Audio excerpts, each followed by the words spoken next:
Setup part 2. So we need to refer back to part 1 and continually ask the question, am I actually ready for prep?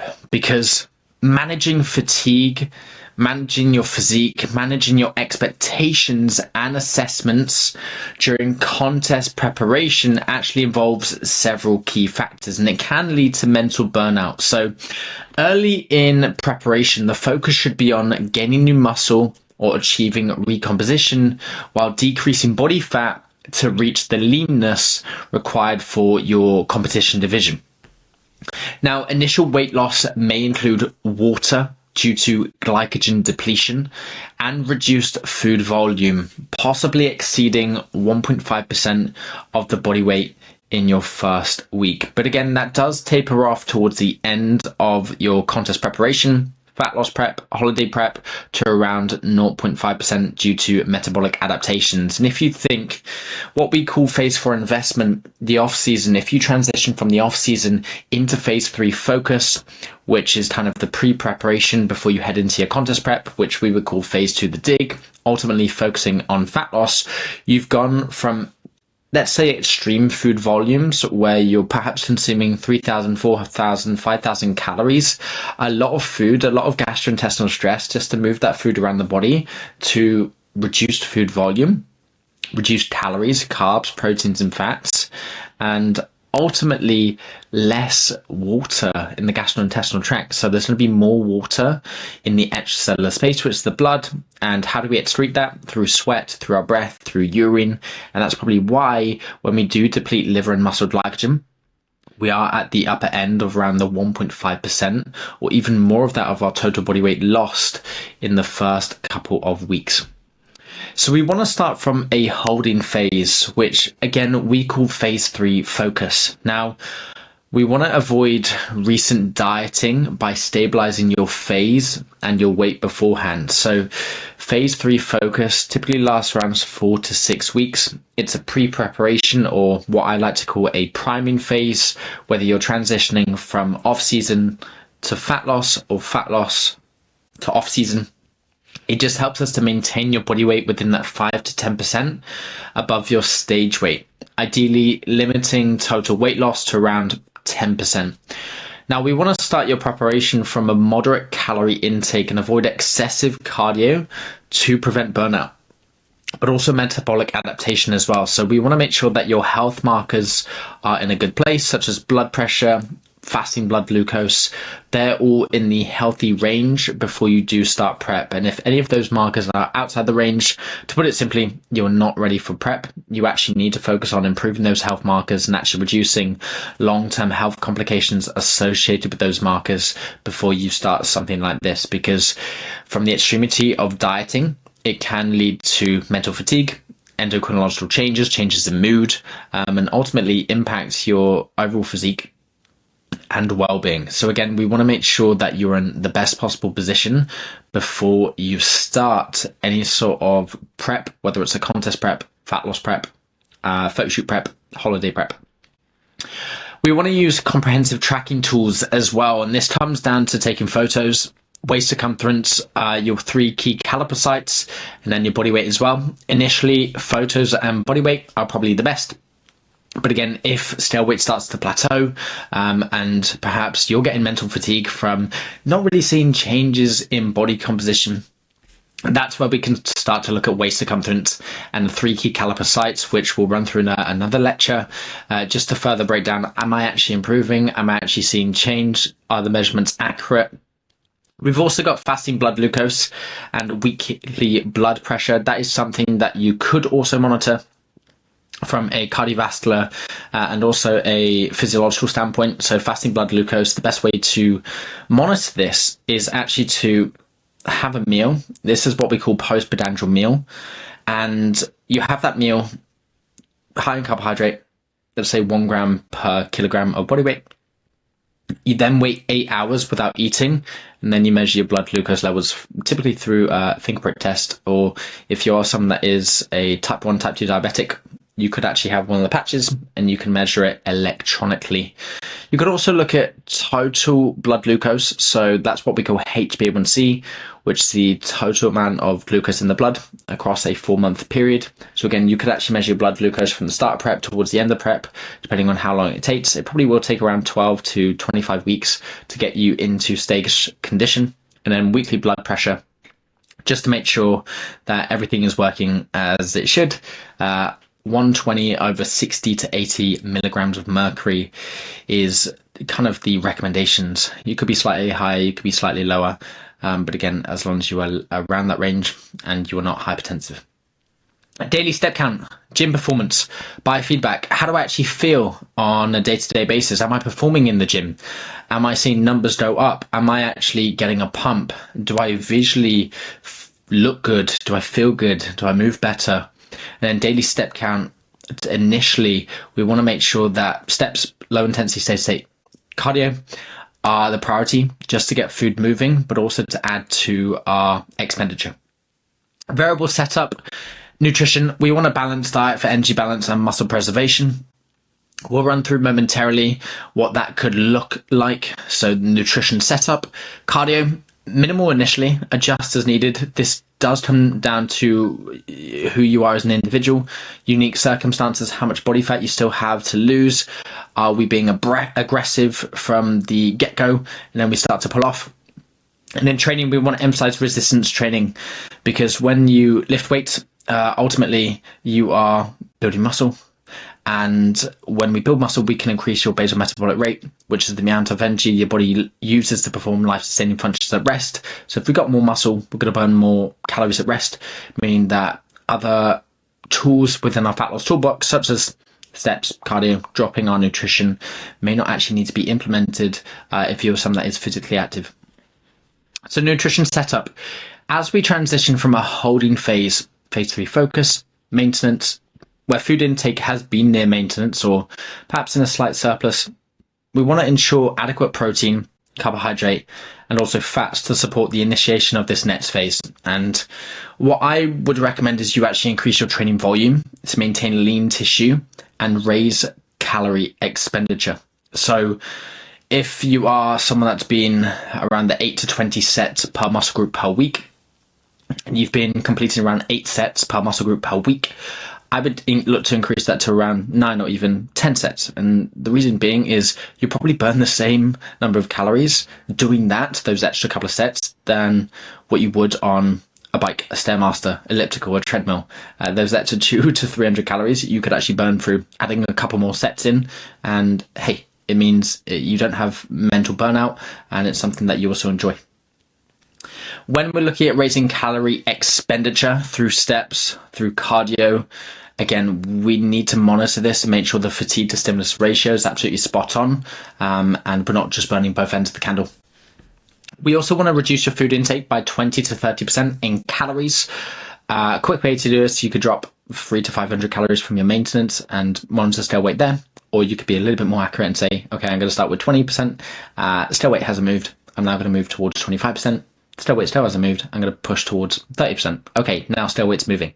And we want to focus on eliminating off-season, non-tracked meals, cheap meals, junk food. So say goodbye to that. And what I would say is it's really important to get those meals in before you start this preparation. So go out with friends, family, partner, have those meals. And then once they're done, now's the time to get into shape. We want to concentrate on calorie reductions through carbohydrates and fats from non-peri-workout meals. So these are meals outside of our training window, so pre, intra, and post. If you're consuming 5 meals per day, let's say meal 1, we have no carbohydrate in there. Let's say it's just pro-veg or perhaps pro-vat, eggs, avocado. Meal 2, let's say you train early. Meal 2, that's going to be carbohydrate based, maybe a little bit of fat, 5 to 10 grams.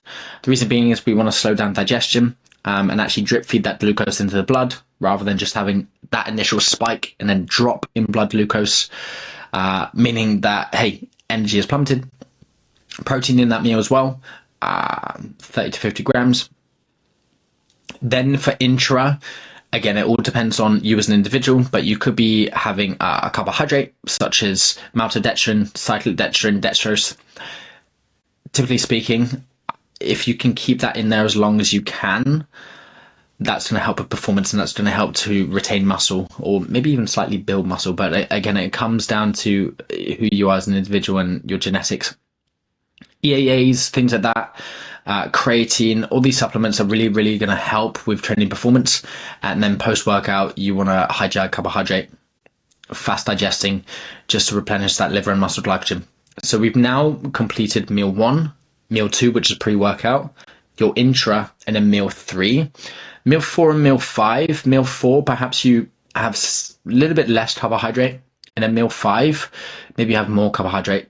For me personally, I like to go pro-fat, obviously veg in there as well. And then for my meal 3, meal 4, I will have the most amount of carbohydrate. And then for meal 5, just before bed, a little bit less carbohydrate, but the carbohydrate is going to help to just stabilize blood sugar levels when I go to sleep. We want to consider increasing cardio to further aid in calorie reduction. Be very, very careful with this because, again, we're not here to run a marathon or climb Mount Everest, but it is a tool to help increase your expenditure.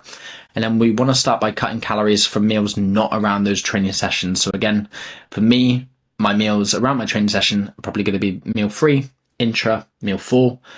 From meal 1, meal 2, and meal 5, that's where I want to pull the food. And again, this is on an individual basis, so make sure that your goals are sustainable, and effective transition into this contest preparation is absolutely bulletproof and streamlined. So what would your nutrition setup layout look like? Well, we look at your energy, your protein, your fat, your carbohydrate, your weekly changes, whether you're a novice, intermediate, or even an advanced. For energy, you want to be around 20 to 30% below your maintenance, 300 to 500 calories. But again, if you want to get a little bit more specific, you can calculate it using that. Protein, slightly higher than the 1 gram per pound of body weight, which is a general recommendation. And the reason for that is you're transitioning from an off-season to pre-preparation phase 3 focus, into a fat loss. You don't want to just drop all of your food straight away because you're going to feel hungry. So the protein's going to keep you satiated and fuller for longer. 1.2 to 1.5 grams per pound of body weight per day. Fats around 0.3 to 0.7 grams per pound of body weight per day. That's going to help with hundreds of things such as vitamin and mineral transportation, digestion, and also satiety as well. Carbohydrates, 1 to 3 grams per pound of body weight per day. This could be a little bit higher. It could be a little bit lower. But again, it depends on how you respond as an individual. Some guys and girls respond better to a high fat intake compared to carbohydrates, but carbohydrates are the primary source of fuel to help you perform. If you're a novice or intermediate, 0.5 to 1.5% of total weight loss per week is exactly the same as whether you are advanced. Any more than this, then you want to look at reducing cardio, your steps, your expenditure, maybe a slight bump in calories as well. So it's not seen as a regression, more so progression. So if it's the case that for the first couple of weeks, you've been over the 1.5% mark, okay, perhaps we need to bump up calories slightly. So let's say you're consuming 2,400 calories and you're losing more than 1.5% of your total body weight per week. Maybe we bump it up to 2,500, 2,600. Maybe you go through a calorie cycling approach where you got high and low days. So 2,600 on train day, 2,400 on a rest day.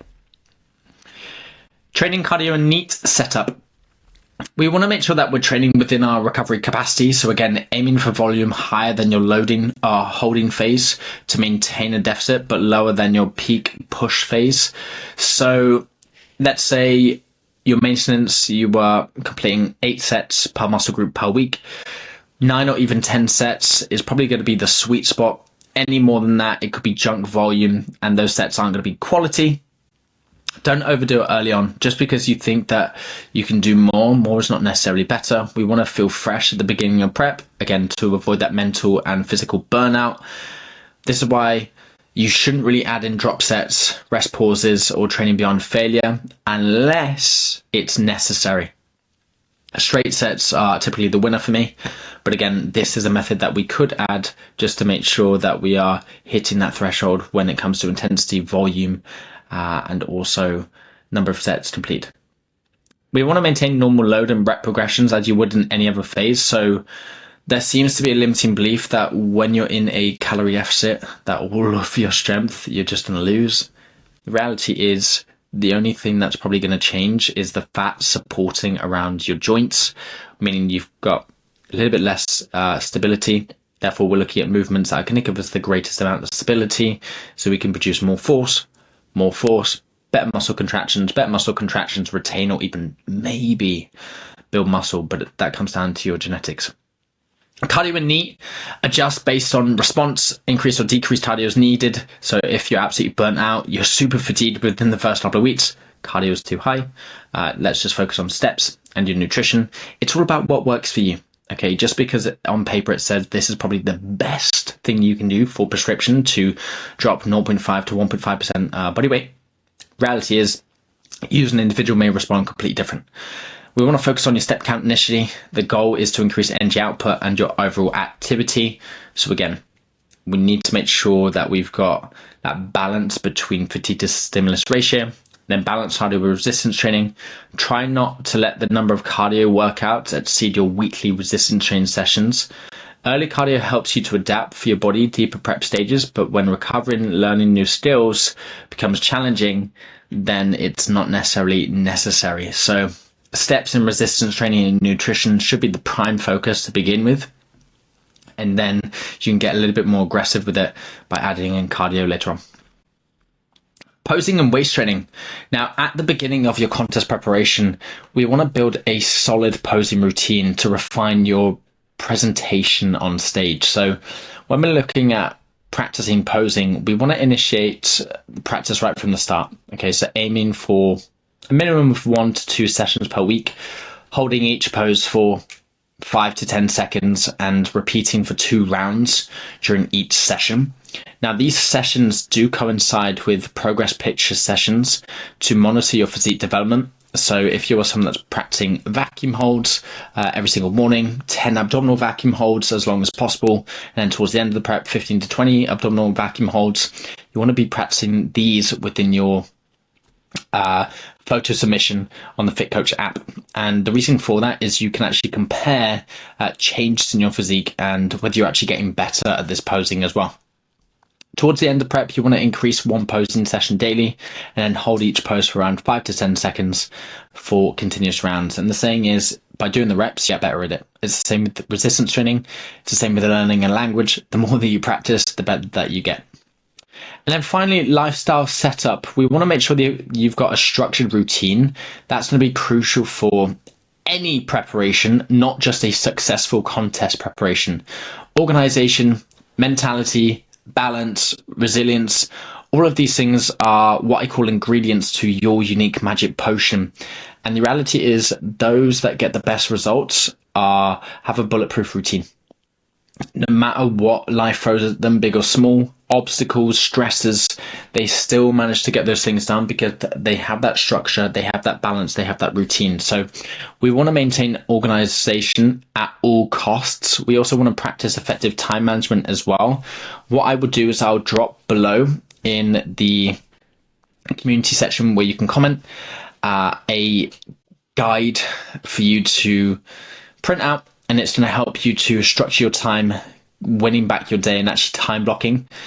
Plan ahead for all activities. So depending on what you're doing now versus what you're doing on the weekend, this is something you need to get really, really clear on. And also like planning nutrition as well. For a lot of guys and girls, they seem to kind of plan their nutrition on the day, plan it the night before, plan it a couple of days before. For me, I tend to, on a Friday, sit down, work out exactly what I'm eating for next week. On the Saturday, I'll go to the supermarket because there's not many people in the supermarket on a Saturday, just because they're hungover from the night before. And then Sunday, I will batch cook my meals. Sometimes I don't batch cook all of them because, again, I find pockets of time that I can do that. But that's going to help me win back 6-7 hours that I potentially could be cooking throughout that week. Mentality, we want to prioritize your prep. So get all that good stuff, family events, social events, holidays, things like that, scheduled before you enter prep. Then when you're in prep, you got prep brain, Prep mode, stay connected with your support network, focus on your goals, embrace the challenges, balance your social time. Don't isolate, but manage it well. It is really important that you still do spend time with loved ones. What will happen is you will have endocrinological and physiological changes, especially when it comes to mood, and then remove all distractions as well. So things that have been taking up your time that not necessarily are contributing positively towards your life, make sure that you've removed them and you have a clear idea of where you are, where you want to get to, and the shape that you want to get in for this contest preparation.